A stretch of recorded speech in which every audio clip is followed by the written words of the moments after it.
It was a small samurai that jumped. This one. Oh, that's very nice.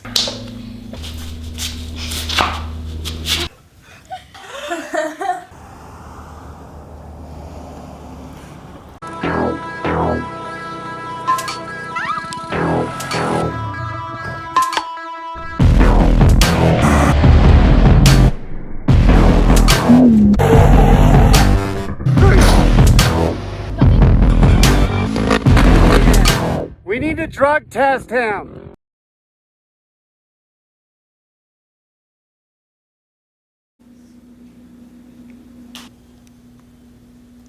I have so much more to do today. Me too. I still have to finish my history book. But it's actually not that big.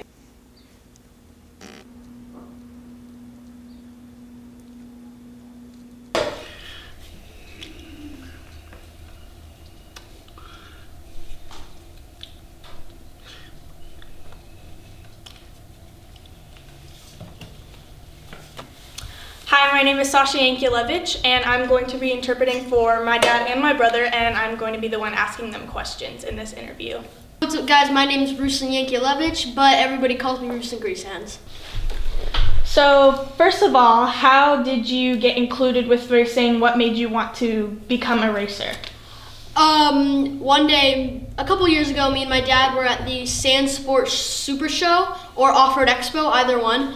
And we saw this super young kid racing a Polaris RZR Turbo, and me and my dad were super duper impressed. And then from there, I looked at him like a famous person, and I thought he was super duper cool. So after that, my dad proceeded to buy me a race car, and then I went to different local races like Lucas Oil, Dirt Series, Warwick, stuff like that, and a little car's called a 570. Yes, I remember clearly. My son, at that time, he was like 6, 7. He really wanted to race, but at the same time, he wasn't exactly sure what racing was all about. And he wanted to race, but he changed, and at the same time, he was a really scared boy. He wouldn't ride on things, and when he would ride with me on like a dirt bike or something, he wouldn't. So I asked, how would you want to race if you're always scared of it? And he looked at me, and he just kind of just watched at YouTube and stuff, Lucas Oil races, and he showed him the JR1s, JR2s, all the different races in there, and he was very amused. And the JR1s, he asked if that's what he wanted to race, and he looked at me and said no. So he knew he wasn't ready just yet. So eventually he took him to the Super Sports Sand Show Expo, Armana Off-Road. And he saw what he was just talking about, the young boy. He was 13 years old. His name was Chance Haugen. He was racing a turbo class at that time. He was 13, and we were really amused. And he asked my son, look, it's a young boy racing. And so he started to ask questions, asking how he got involved with it. Just his father named Donnie, and that's how things started progressing with an RZR 570. After we had gotten introduced with Chance and his family, they got him involved in an RZR 570, and he started racing when he was around 9 years old. His first race car, he started at 9 years old. Beforehand, he did ride quads, dirt bikes, and he noticed that things were starting to get crazier and crazier. Like, he wanted to jump, he started hitting little bumps, and I felt it wasn't safe because there was no cage or anything that was protecting him, so I decided to get him an RZR.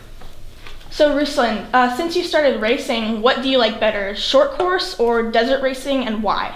I like desert racing because in the short course racing, I think some races are like 6 to 7 miles a lap, and then some races are like not even a mile a lap, and you can watch them from there so you can see the cars running around.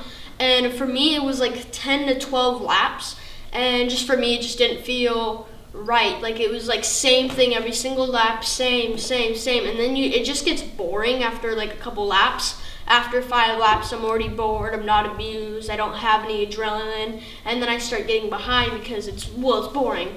And then in desert racing, when I'm out there, everything is new. Every single 50 miles, every 100 miles, every 200 miles, everything is just different. So when I was driving the Mint 400, it was 107 miles a lap, and with 3 laps at 107 miles, you forget what the lap before that used to look like.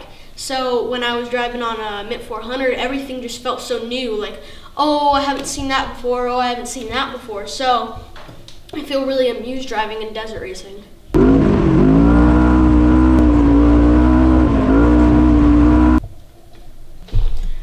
So when he started getting involved with desert racing, it was really risky. It had a big impact on me and my wife. Why? Because since we are deaf, we have very difficult communication understanding sometimes.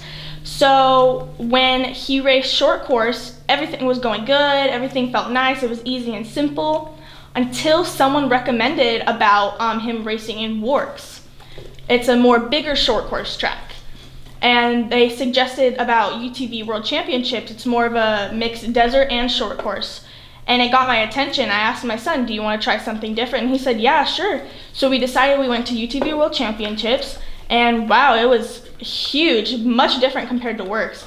And more cars, it was very interesting. So we went to registration and we explained we're not sure which class my son should be involved in because we don't see any R570 classes. At that time, he was like a new racer. So we asked the women, and we were talking with her team and stuff, and they said, yeah, he will race in the RZR 800 class, the 700 to the 900 class, production class.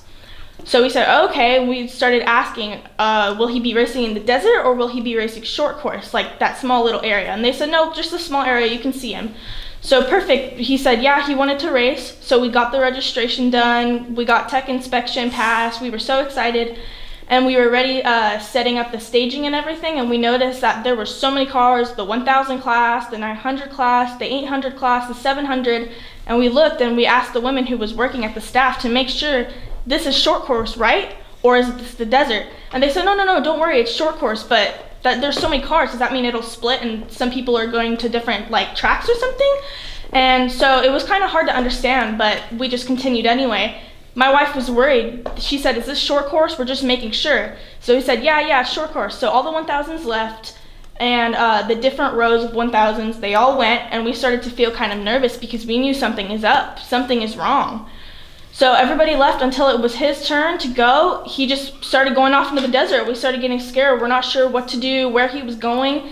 His radio wasn't working properly. It was disconnecting because I'm deaf. My daughter has to talk with him to communicate with him. So they all left, and we asked the women, why is he going out there? Why isn't he doing short course? And they told him to hold on, and she just left. So we knew that was it. So my wife was wondering, where's my son going? I was wondering, 16 miles? I'm not sure. He hasn't done any pre-running or has no experience in the desert, nothing. And I was super scared. I didn't know what to do. I tried using the radio to communicate with him. It wasn't working. All I could hear was static and I couldn't get in touch with him. I started getting really nervous. My legs were shaking. I felt lost. I was worried about him. Until 45 minutes, 1 hour in, finally my son came up and made it one lap. I felt so relieved, and I started to feel confident and had trust in him. But at the same time, I was still super worried. One more lap, second lap he arrived. My wife came up to him and started crying. I couldn't believe he made it, and he's safe. That's like the most important part. So I think that day changed his life forever.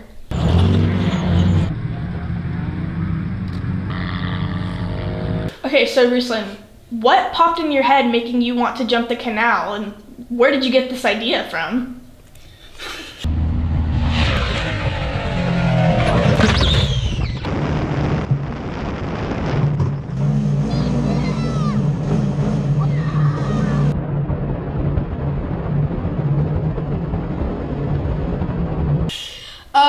So there was this time where I was racing dirt series, and my dad finally let me take his 1000 that we were supposed to turn to a pro UTV. So we made kind of like a bolts on cage that made it look like, well this car. So when we did it, we put the cage on, and I was like, Dad, I want to go race at this place. So we raced there, and it had a pretty good sized jump. It was about 30 feet. And when I cleared it, I was like, oh, that's nothing, whatever. We come back home, and I get to this video on YouTube that popped up on like kind of like a For You page, and I clicked on it, and it was a sand rail jumping over this canal. Yeah. Just get the ring.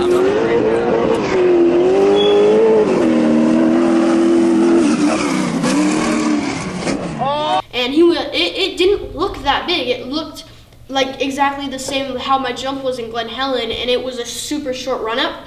And I showed my dad, and my dad's like, "Oh, that looks just like Glen Helen." And I was like, yeah. So fine, we plan a trip about 4 days later, and we arrive at Glamis. We pull up to the canal, and I look in the canal, and it's 3-4 times bigger than what I thought it was gonna be. So when my dad asked me like, "Hey, come on, let's just go. This looks like too big, and I don't think you're gonna make it because there's not that long of a run up for you to go, and you have a naturally aspirated heavy car, so I don't think you're gonna make it."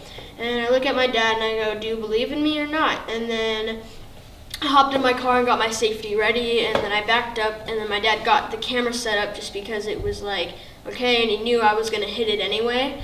And then we set up cameras, and I went to go hit the jump, and my dad was completely upset with me because I had to fight with him to let me jump that jump, and because the risk factor was the water in the middle, and it's a far jump. It's a really far jump, and I didn't think I was gonna make it until I hit the air, and then as soon as I landed, I knew I was gonna make it as soon as I saw the landing. So that's kind of what made me hit that jump, was the video on YouTube and the race before that. Yeah, I will never forget that day. It's already just scarred in my mind forever. I didn't like the idea of it, trust me. I'm just putting it out there. I had to fight with him for about a half an hour just to not have him jump it. The day he saw it on YouTube, he looked at it. It was a small sandrail that jumped over the canal, and he showed him, and he was, you know, the video, you can't judge. It looks really small in the video. So I thought I didn't see any problem with it. Why not? I've seen him jump that big jump in Glen Helen. Why not? Works, you've seen him hit doubles with his new car that he gifted to him. It used to be an NA natural aspire motor before with a cage seat. He jumped and he looked like he was doing fine, so I assumed he didn't have any problems. So I said, okay, we made a plan, set it up, we went to Glamis, and I did ask him, let's connect with a few people that you know and ask, is it safe to jump, or do you think it's not that bad? What does it look big or small to you? You know, see what their opinion is. We sent to a couple people. So the day we went to Glamis, it was early in the morning, probably about like 4 in the morning. I kept having a pop-up in my brain and felt something wasn't right, or it felt like I had a really bad vibe feeling. So I told myself I want to talk to him because he was sleeping on the way. And my first thought was, if we see something that we don't like, just forget about it. Just pretend we never talked about it. We can do something else instead of the canal. So he woke up, I explained to him everything, and he agreed to it. So we arrived. The friend who sent him the drop pin address to show where the location is. So we went and we looked at it, and it doesn't look right. That's the same thing. So we walked up to it, and my first thought in my mind, hell no, he's not going to hit that. There's no way he's going to make that. That's what my first thought was. And he looked at him and he looked at me the same way and said, no way. And then I said, I knew it. But he just looked at the water flow, and so I said, let's go. We started walking, and I thought he was walking behind me until I went up to my truck and I looked at him, and he was still standing there looking at the water. And we yelled and said, what are you doing? And he said, no, I'm just looking at the water. So he walked back to the water because I wanted to see it too, and started standing there with him. Ruslan looked at me and said, do you believe in me? I said, yeah, of course I do. Please don't start this. I mean, come on, think about it. Look at how far this is. Plus, we don't have people around if something happened. God forbid. Nobody's around to help us if something happened, if you landed in the water, flipped. He said, no, please, don't let me stop. I want to be successful. The worst part about it, I don't want to put him down or have self-doubt in him, or I don't want him to look at me different. And my mind started becoming rushed and cloudy, and I was so confused. I didn't know what to say. I was thinking of worst case scenario, if something happened, God forbid, if he jumped, flipped, I mean, I should be on the other side instead of the front side, because if he flipped on the other side. I can't run over there because of the water. So the worst case scenario, better meet him on the other side. Even if he accidentally flipped and tumbled, or if he landed in the water, I'm much more closer. But my thoughts were kind of dumb. I was nervous and anxious, so I told him, maybe you can just get in, like drive up to the ledge, see how far the distance is, see if you can do it, you know? And he said, no, stop, don't tell me what to do, I'm gonna do it. So my dad was trying to just encourage him to look at it. So he pulled up to it, looked at it, and he said it looked good. My dad said, are you positive it looks fine to you? You can make it. And he said, okay, yeah, I will. He said, I'm ready. And I said, no, wait, let me set up all the cameras, let me do everything so I can buy more time. Seems like he already have determination and faith. He wants to do it right now. My blood was rushing. I didn't know what to do. So we set up all the cameras. I met him and said, again, one more time, just pull up to the nose. He said, no, I'm ready. I want to do it right now. So he set up the camera. So he already saw him hidden on the gas, and my heart was thumping so hard. I thought that day was the last day I was ever going to see him. I really thought so. I really did. So as soon as he jumped, everything became like slow motion. And I felt like I couldn't see anything, and he was getting higher and higher and higher, and I realized I knew he was going to make it. I'm just praying that he does. And he landed, and it felt like a shotgun, like everything just stopped and he just landed. He was just thinking, thank God, thank God. I just became so cold. Like,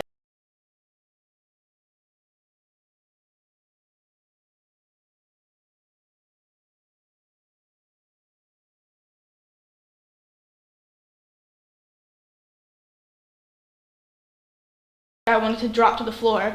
So he came around, and he wanted to come around again, and it looked like he was going to go for a second round, and I screamed, no way, stop right now, you're done. You made it one time, you don't have to do it again. So I said congratulations. My heart was still pounding. I texted my wife. He texted me before like 8. He texted me and he said, he made it. That was it, he jumped over it. I almost passed out. I felt like my heart just dropped, but I knew he was okay. He's safe, he made it, thank God. So we went to make a few other content on the hills, jumps, just observation center. We went to Oldsmobile, and everything was done, and pretty much it started getting hot, so we left. We started driving, and I was thinking, I asked, why do you want to do it so bad? Why do you want to do the second run? And he said, oh, because the first time I kind of messed up. He said, what do you mean? He said, as soon as I drove, he missed the pedal, and he kept slipping off of it, and then just decided just to keep going. You have no idea. I was so upset. I smacked his head because that could have cost his life. I said, don't you ever do that again. If you make a mistake, just stop right there and just redo it again. Just go around. Just don't stick with it if you made a mistake. Don't. But he made it.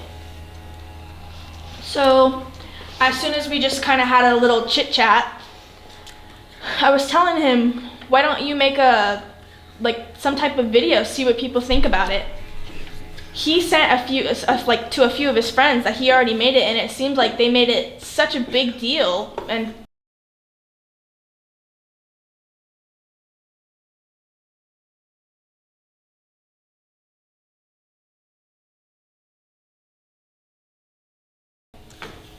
that's when we realized, I mean, it might be possible for some type of big announcement. I don't know. So a lot of people say, like, don't you know you're the first child who have ever jumped that? Another people said that was like a close call on death. You're going to be like breaking the internet. And we both looked at each other, so we just decided to make a video that day we were talking about. So we posted it, and we noticed, like, immediately, within like 15 minutes, our followers were freaking accelerating, and I told him, and I said, I think your friends were right about this, but I have no idea if it was that big of a deal or not. Yeah, it was a really big deal. We posted a teaser video on my personal page that had 5,000 followers, and within the day it had 30,000 followers, 30,000 views. So we recognized it was a big deal just from right there. So it blew up, and we were kind of confused. So one of his friends named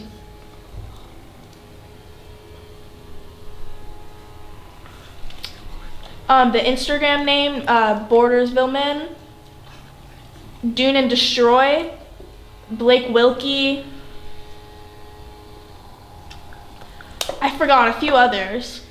So it started to blow up, and Dune and Destroy told me go ahead and make a full video, and we were working together editing it. He did it most of the time. That time he loved to edit, and now obviously I do it all.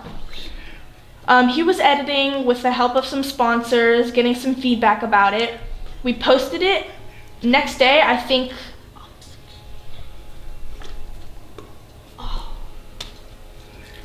the next day we got it posted. From there, we were speechless. We never knew it was going to blow up that big.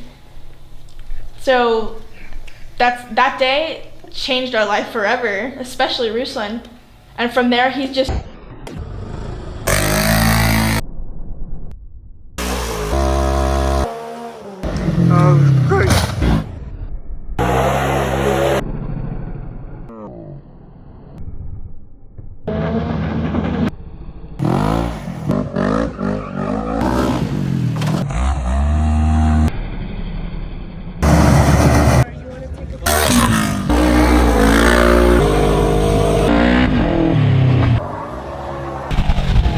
been wanting to do more and more and more, and that's why I have white hair on my beard from all the stress. So Ruslan, on your social media, after you posted that video, or just in general, did you get nice feedback, or were people mean? Did you get any mean comments about your parents or yourself? Tell me about it. So after the video, I did a response like, hey guys, sorry for jumping the video. So I just wanted to say, sorry to all my fans or people that watch my videos. I didn't mean to disappoint you guys with this jump. I just want kids to think if they got older, they could do whatever they want. Just like I'm trying to make. I mean, life is only once. Like, you can't make it another time. So I just wanted to say sorry if I disappointed any of you, my fans, or the people that support me. And I'd like to thank BJ Baldwin, Dune Horror, Rick Russell, Brooke Jensen, all the people that stood up for me in this jump. So I just wanted to say thank you. And my parents did try to stop me on this, but racing, jumping, fart jumps is my passion, and I love to do it. So sorry if I disappointed any of you, but sorry for jumping the car across that jump. And you can hear in the video I was crying a little bit because I actually had both of my idols kind of call out on me. A bunch of big social media influence saying like, your family are tards, like you're a retard, you're dumb, and stuff like that. And then some people would tell me just really bad things I don't want to share, but I got a lot of feedback like that. I got a lot of nice comments like, hey, don't even worry about it, like forget the haters, whatever.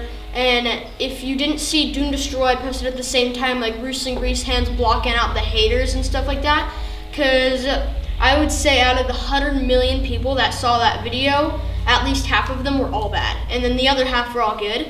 Yeah, I got tons of really, really, really bad feedback from it.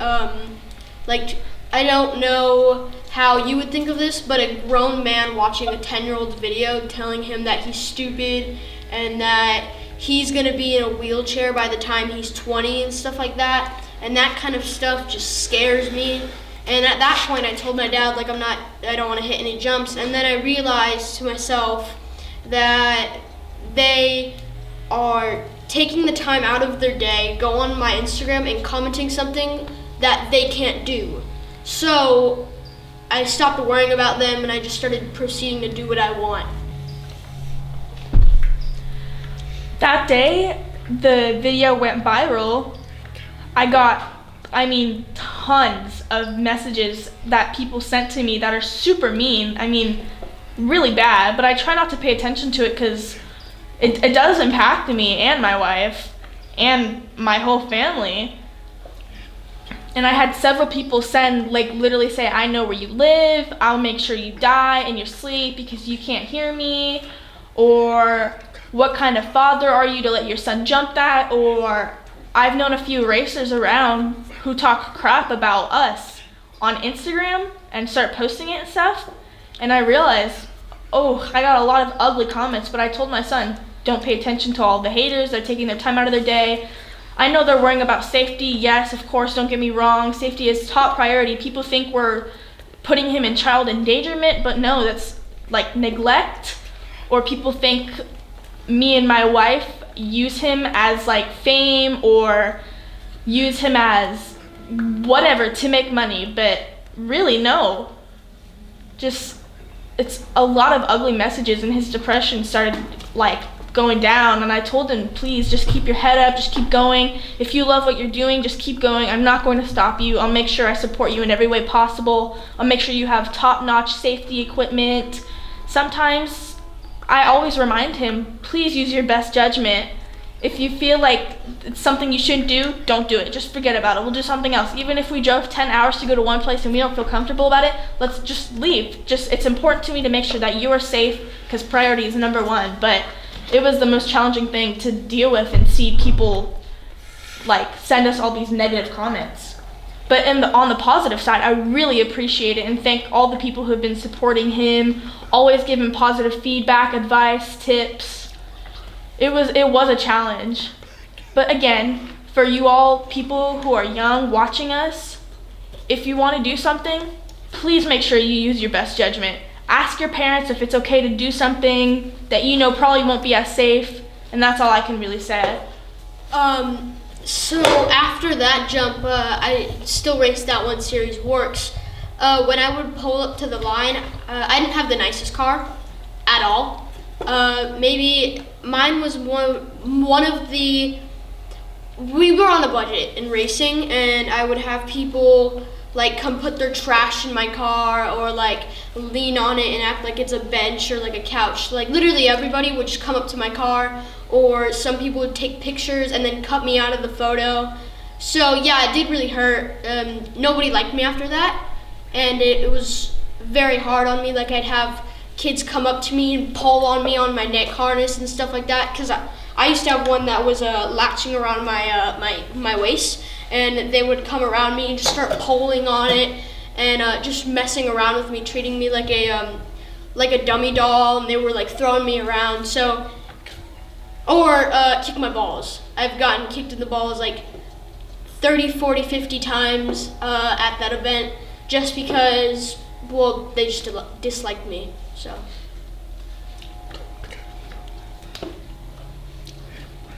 I've seen it many times. Kids bully him, put him down, kick him, and he just had to take it all in and be quiet about it. And he said, why are you hanging out with them if they're doing something like that to you? And he looked at me and he said, I don't really have any friends. And that hurt me and my wife the most. Poor thing, he's so successful and he loves what he's doing, yet people bully him and mock him and stuff. So pretty much lately he's just been hanging out with big influencers, big legends where he feels comfortable the most, and good role models too. So Arthur, do you have any trouble with any communication? Is it hard for you to communicate with different people and sponsors? How do you feel? Yeah, definitely. It's very challenging for me in every single way. Like, for example, I've been trying to have conversations with sponsors, racers, or even friends. When it comes to communication, I can talk, but it's not clear or as smooth as a regular voice is. I still have like a deaf voice, a mumble kind of.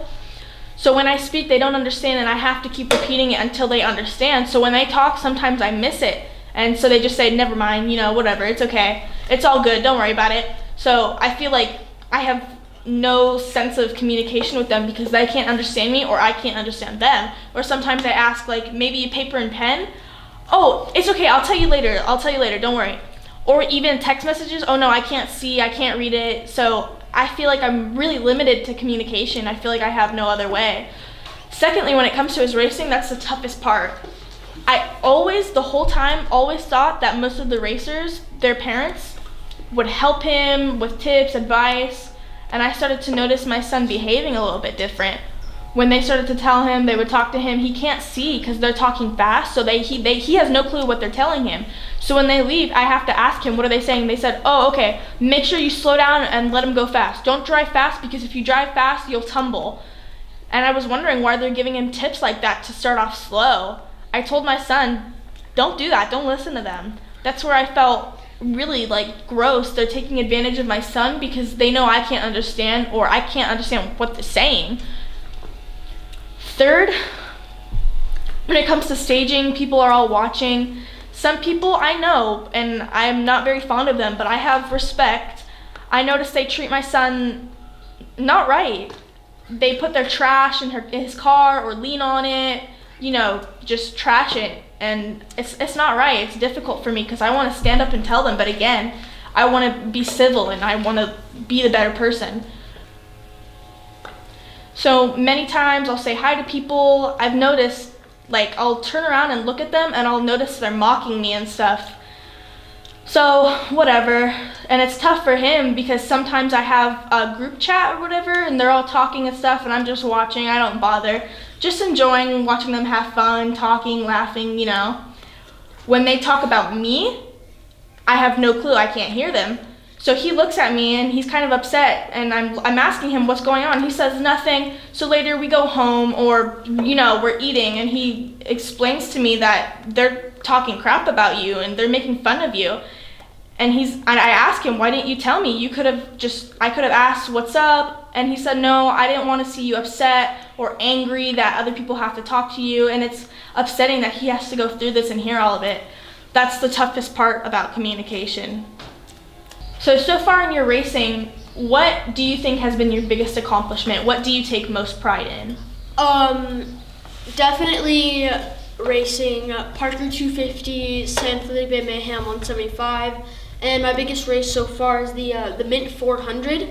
It's 321 miles, 107 miles of desert, rocks, and the adrenaline, like at the end of the race, I was super tired, but as soon as I saw the finish line, I could finally see the border lines, the line for where you finish. I can see it from far away and I just start bawling my eyes out because I know I'm gonna finish. At the same time, I know I have no gas in my car, so I pull up after the, the pits at mile 104 and then finish at 107. So I can feel the car start shutting down. I can feel it's not right. And I was like, Dad, I need to go get gas. And he was like, no, you should be fine. Just keep going, keep finishing.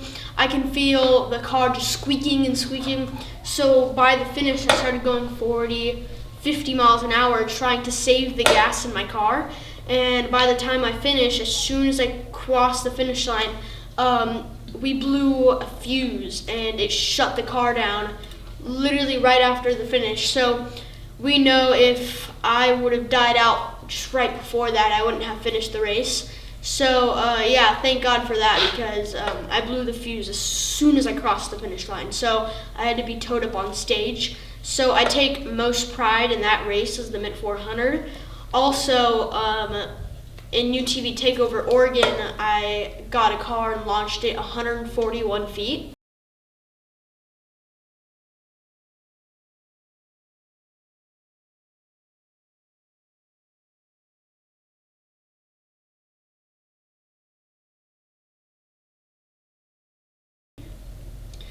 Definitely I'm going to try and go farther, of course with distance, more safety, but yeah, I take most pride in those two things. So after all that, what is your prediction for the future? What do you want to continue on with? What do you think you're going to do in the future? Definitely I want to inspire youth drivers. Like by the time I'm 16, I can open up more motorsport classes. I can maybe create even my own car. I can do something like that. Definitely inspire the youth is my #1 goal. And of course, I'm going to stick with the racing. I love racing. It's one of my biggest passions. At the same time, I still love being a spokesman. Talking to the camera is my #1 goal to keep. And same thing, I still want to be a stuntman. It's my passion. I love doing it. I love airtime. Also donuts. Donuts are one of my favorite things. So drifting is one I definitely want to continue in. And I want to do a lot more water sports. being involved inside the water, jet skis, boats, stuff like that. Just super cool sports I want to be involved in, and use that so I can be happier in the motorsport. I would also be willing to open up my own motorsport, my own program. Obviously, open up to youth drivers that want to do more racing, that want to do more fun stuff. And I'd love to open up to those youth drivers that want to do, well, the kind of stuff that I'm doing currently. So I would love to open up to them, create my own program, maybe have them race in it, so I can inspire more motorsport kids. What is one of your favorite quotes that's always been stuck in your mind that you feel that you need to share with everybody? One of my favorite quotes is called "No guts, no glory, no risk, no story." So basically it just states if you don't want to take a risk, you're not going to have a story to tell later on and stuff like that. So that's one of my favorite quotes. My favorite quote personally, I always take the risk. If you don't, you won't learn anything. What is one thing that you could tell other people that are wanting to get involved with motorsports that you think is most valuable? Definitely safety. A good roll cage. Never use stock stuff. Always use aftermarket stuff to keep yourself safe. Like as you can see, I get one of the most trusted products in the industry. Definitely Next Gen is a company you want to go to if you're putting your kid in the motorsport.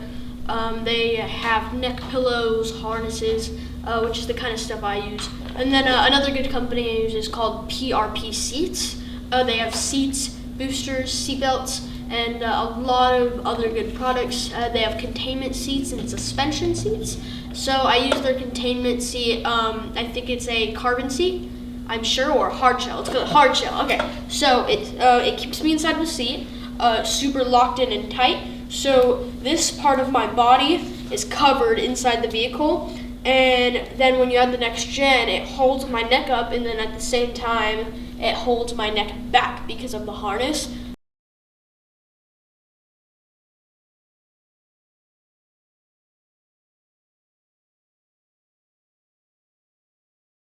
So when I'm landing, I'm just going thunk, and I can't move. So it's a lot more safety. So with the farther you go is the farther you go in safety.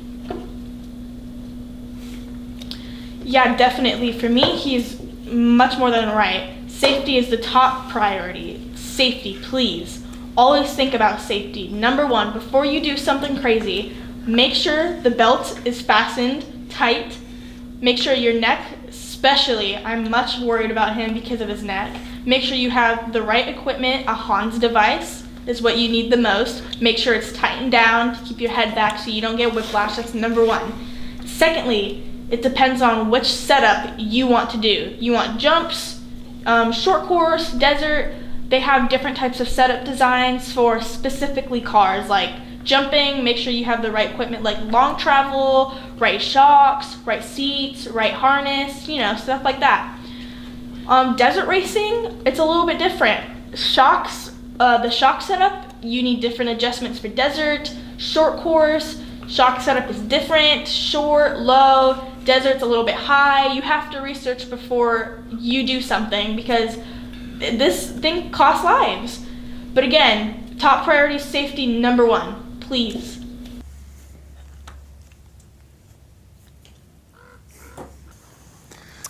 Amanda, how did you feel when you got that message from Arthur that he made it? What thoughts were going through your head? Did you know about this before, or was this new to you?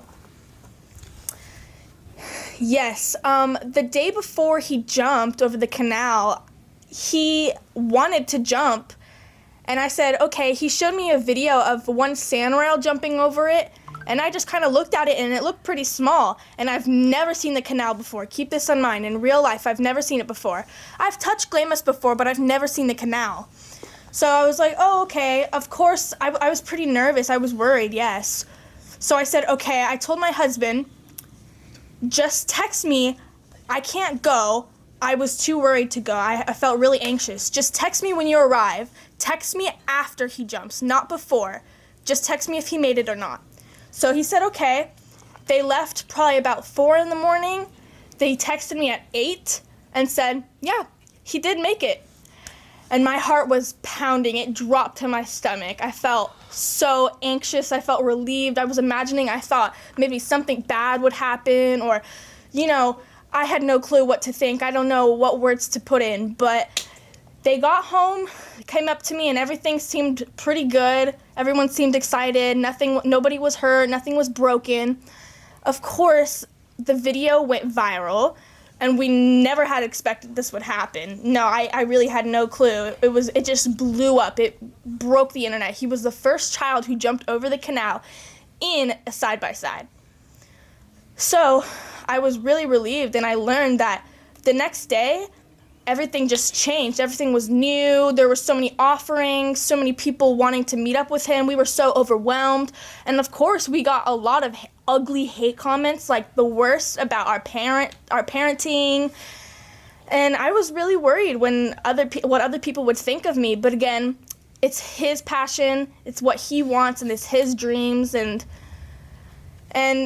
now he can just cross off that he did it, and now we're just warning everyone not to do something like this. Honey, I'm going inside. Wait. Mom. My advice for all those other mothers out there, always support your child, follow their dreams, and always show very positive energy, support them in whatever they may do. In your point of view, what do you think is the most important things to have in your child's car? Most importantly, for their safety equipment, they must have a helmet, a Hans device, a belt, a race suit, race seat, a roll cage, and a fire extinguisher. Hey kids, don't do something crazy like him, because my son is dumb. I'm like roasting me over here. I'm like, oh.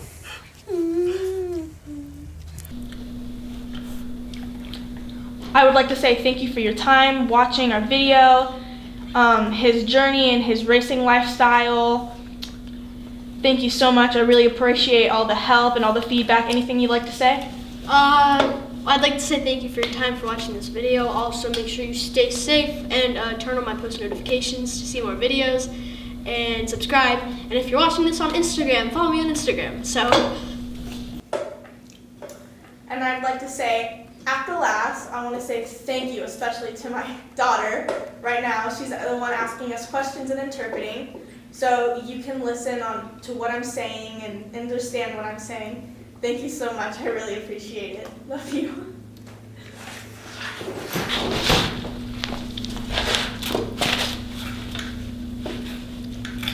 Oh my gosh. Girl, I had a wedgie.